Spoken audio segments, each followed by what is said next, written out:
भगवान शंकर जी को पक्षी के रूप क्यों धारण करना पड़ा?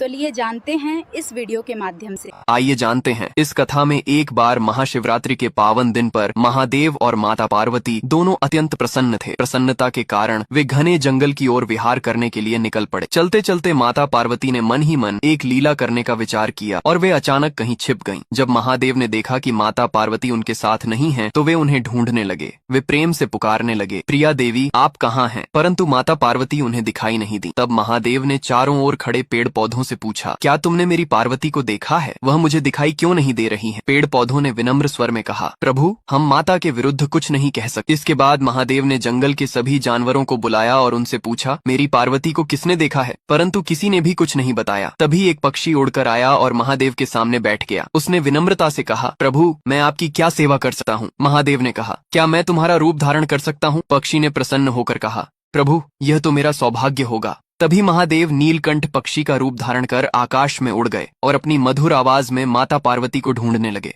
उसी समय माता पार्वती एक कमल के फूल के भीतर जाकर छिप गए। महादेव उस कमल के पास पहुंचे और बोले, देवी मैं इस फूल के भीतर नहीं आ सकता क्योंकि यह फूल आपको अत्यंत प्रिय है। यदि आप बाहर नहीं आएंगी तो मैं चला जाऊंगा। परंतु माता पार्वती ने कोई उत्तर नहीं दिया। महादेव उदास मन से जंगल की ओर लौटने लगे। जब माता पार्वती ने देखा कि महादेव सचमुच चले जा रहे हैं तो वे कमल से बाहर आईं और चुपचाप उनके पीछे चलने लगी। महादेव ने उनके कदमों की आहट सुनी और रुक गए। तभी माता पार्वती ने कहा, प्रिया स्वामी आप कहाँ जा रहे हैं? महादेव ने मुड़कर देखा तो माता पार्वती लज्जा से मुस्कुरा रही थीं। तभी दोनों ने सर्प का रूप धारण किया और घने जंगल में नृत्य करने लगे। नृत्य करते करते महादेव के मस्तक से पसीने की बूंदें धरती पर गिरने लगी। माता पार्वती ने चिंतित होकर कहा, प्रिया स्वामी आपका पसीना इस भूमि पर गिर रहा है, इससे कोई अनर्थ न हो जाए। महादेव ने शांत स्वर में कहा, देवी चिंता मत करो। तभी पसीने की एक बूंद से एक और महादेव प्रकट हुए। उन्होंने आकर मूल महादेव के चरण स्पर्श की। फिर दूसरी बूंद गिरी और एक और महादेव प्रकट हुए। इस प्रकार लगातार पसीने की बूंदों से अनेक महादेव प्रकट होने लगे। यह देखकर माता पार्वती घबरा गईं। उन्होंने कहा, प्रिया स्वामी मुझे क्षमा करें, मैं आपसे हार गई हूँ। यह कहकर वे रोने लगी। महादेव हंसने लगे और बोले, देवी तुमने तो मुझे ढूंढ ही लिया। माता पार्वती ने कहा, मैं इतने सारे महादेवों को कहाँ रखूंगी? महादेव बोले, मैं स्वयं सबके लिए स्थान बना दूंगा। काशी विश्वनाथ, अमरनाथ और अन्य पवित्र स्थलों पर मैं अपने ही रूप में निवास करूंगा। वे स्थान सदा पवित्र रहेंगे क्योंकि वहाँ मेरे ही अंश प्रकट हुए हैं। यह कहकर माता पार्वती ने महादेव का हाथ थाम लिया। दोनों पुनः नीलकंठ पक्षी के ऊपर सवार होकर आकाश की ओर उड़ जाते हैं और माता पार्वती बोलती है, जो भी इस कथा को देख रहे हैं उसने मेरे महादेव के लिए लाइक और सब्सक्राइब नहीं किए हैं